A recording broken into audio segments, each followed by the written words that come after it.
Timmy insists that Flesh and Blood is a pay-to-win game. Well, it is pay to win because if you don't have the legendaries, then you can't win, so therefore it's pay to win.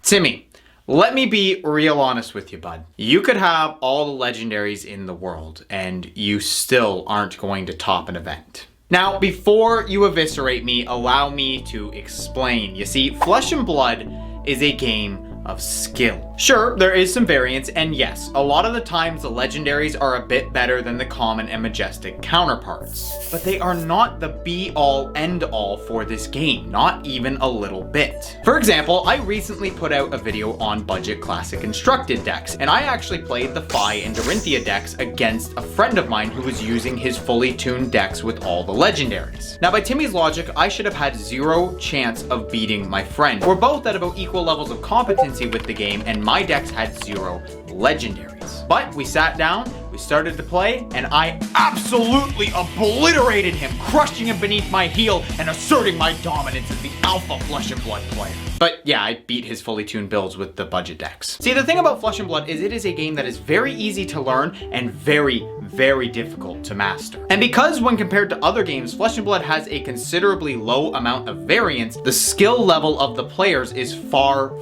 more important than anything. If you were to give a top tier player a commoner deck and sit them down across from me playing my fully tuned Prism list, I'm probably getting bent over and slapped silly 16 times. Like, I'm a decent Flesh and Blood player, but I am by no means great, and any very skilled person who has put in much more time into playing this game than I have will absolutely decimate me. But Timmy doesn't care, does he? No, Timmy's not even listening anymore. He's already going to find that next best deck that's gonna ensure his victory. Because it's not just about the legendaries. See, Timmy is also the kind of person who constantly deck hops. He plays one deck for a few games, and when it doesn't immediately give him the results he wants, he just moves on to the next one, thinking that it's the deck's fault and not his. He just goes from deck to deck to deck. Think Tinder, but with Flesh and Blood heroes. But what Timmy doesn't realize is that it's not about the legendaries, and it's not about the best deck. It's about your skill as a player. You cannot buy your way to a win. Copying someone's first place calling deck is not going to guarantee you any success. You need to actually take time and get in practice with the deck to learn all of its nuances. You need to learn how to sequence your plays properly, how many cards you can block with to still have a usable hand,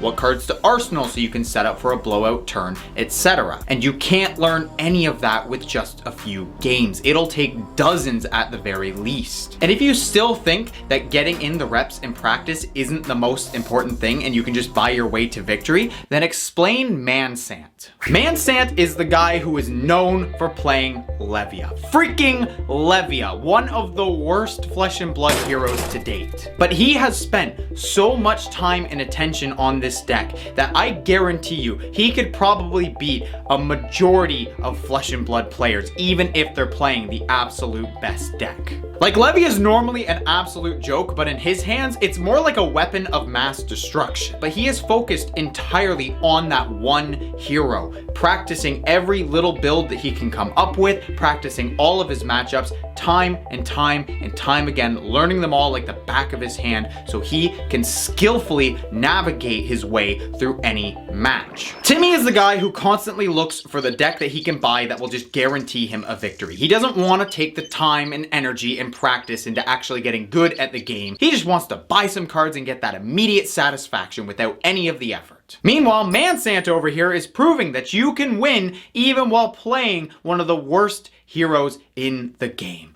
Like, goddamn, what a freaking Chad. Speaking of Chads, I want to thank all of you Chads for subscribing and supporting the channel. I've recently hit the 2,000 sub mark and I've passed it by now, and so I am going to be doing a little giveaway. I have 3 playmats courtesy of LSS and a box of Tales of Aria First Edition courtesy of my LGS Retro Play games that I'm going to be giving away. In order to enter, you will have to be subscribed, which I imagine most of you are anyways, and I would like you to leave a comment telling me about your absolute favorite hero that you have put the most time and energy into, and either tell me why you absolutely love this hero, or just tell a bit of a story about the best game you've ever had with that deck. I'll be picking the winners a week after the video comes out on this date, and so make sure that you check your notifications, because I will be not only making a community post about it, but I will also be responding to your comment directly. You will have 48 hours to get back to me, and after that I will be picking another winner, so just make sure that you don't miss it. And so 3 lucky people will be randomly chosen to win a random mat and 8 packs of Tales of Aria First Edition. And again, thank you genuinely from the bottom of my heart to all of you Chads who have been supporting me. It genuinely means a lot. And I'm probably gonna need the continued support, because I feel like after this video, the Timmy army is going to be coming for my head. But seriously, if you are looking to get very good at this game, don't think that you can just buy your way to victory, because it's not the case whatsoever. Whether you like it or not, you're going to have to put in the time, energy, and effort to practice and get good at playing this game if you want to even start taking down your local armories.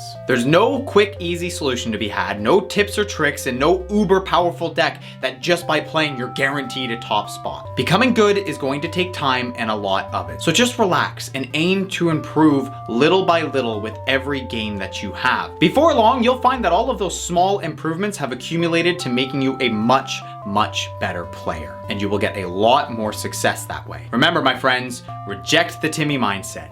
Be a Chad.